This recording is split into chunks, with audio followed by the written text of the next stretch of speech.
Alright, I have something interesting for you, but first find out common in both picture. 5, 4, 3, 2, 1. If you can, congratulations, you are the smart one. But if you can't, you need to hit the subscribe button right now. From the eye of this physicist, there is something common. The ball and the rotor experience something common, that is Magnus Effect. Wait. This is not going to a boring physics lecture.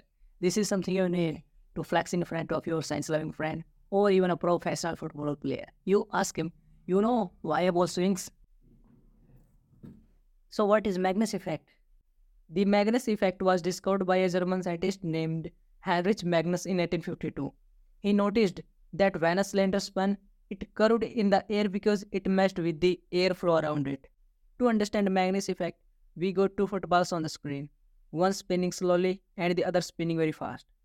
With the slow spin, the ball doesn't move fast enough to really pull the air around it. So it creates just a tiny difference in air pressure, barely enough to curve. But with the fast spinning ball, now things get interesting. This one rotating quickly, dragging air along with it on the same side it's spinning toward. This creates a big difference in air pressure, and since things love to move from high pressure to low pressure, the ball curve in opposite direction of the spin. Magnus Effect not only limited to sport, they have real-world application, like they used in wind turbines to generate energy more efficiently, and even helps ship with spinning rotor move faster and save fuel. So the next time when you see anything swing, because of Magnus Effect.